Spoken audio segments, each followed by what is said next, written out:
Bonjour, je suis le professeur François Habb, urologue à Paris. Alors aujourd'hui, une question qu'on me pose très souvent, sport et incontinence font-ils bon ménage ?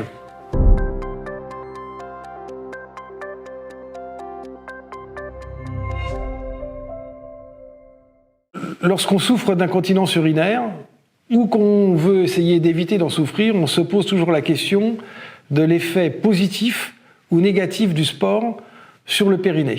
Alors il y a plusieurs manières de répondre à cette question.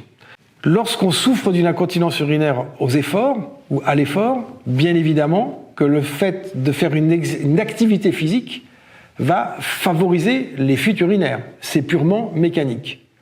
Pour autant, la vraie question, c'est est-ce que le fait de faire du sport va aggraver cette incontinence, va aggraver les choses, va abîmer mon périnée ? Alors la réponse est finalement assez simple et assez logique. Ça dépend tout d'abord quel est le type de sport que vous pratiquez. Tous les sports qui sont responsables de chocs, de percussions, des sports comme le tennis, comme le volleyball, comme le handball, où on va se sauter, retomber sur ses pieds parfois lourdement, forcément peuvent avoir une conséquence pour le périnée. Mais la question nous est souvent posée pour le sport en salle, le fitness.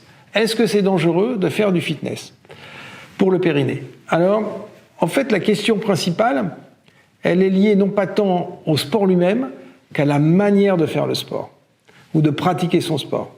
Le point le plus important est celui de la respiration. Pourquoi ? Mais il faut comprendre que notre abdomen, c'est une boîte. En arrière, c'est solide parce qu'on a les vertèbres et puis l'arrière des côtes. Très bien. En avant, quand on est sportif, on a des abdominaux qui sont assez solides et donc qui constituent également quelque chose de rigide. Quand vous faites du sport et que vous respirez mal, que vous n'expirez pas à l'effort et qu'au contraire vous vous bloquez, le diaphragme en haut reste bloqué et donc dans cette fameuse boîte, on l'a vu, c'est bloqué derrière, c'est bloqué devant, c'est bloqué au niveau du diaphragme. Qui encaisse tout ? Eh bien en bas, le plancher qui est le périnée. Donc la première des choses lorsqu'on fait du sport, c'est d'apprendre systématiquement à expirer à l'effort pour que le diaphragme remonte et donc relâche autant la pression qui s'exerce en bas sur le plancher périnéal. Pour les plus anciens, ils se souviendront de cette joueuse de tennis très célèbre, Monica Seles, qui hurlait en jouant au tennis. Eh bien Monica, elle avait raison. Elle avait raison parce que quand on crie et qu'on joue au tennis, on expire. Et donc c'est autant de pression en moins qui viendra s'exercer sur le périnée. Donc il faut penser, lorsqu'on commence une pratique sportive, à véritablement s'éduquer sur la respiration, qui est le point essentiel pour protéger son périnée. Alors bien sûr, ensuite, la question du type de sport effectué a une importance, on l'a dit, la question de la répétition.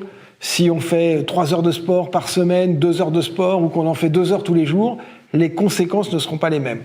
Mais en dehors des sportifs, j'allais dire, semi-professionnels ou de très haut niveau, si votre sport est bien fait, avec une bonne respiration, globalement, vous n'endommagerez pas votre périnée.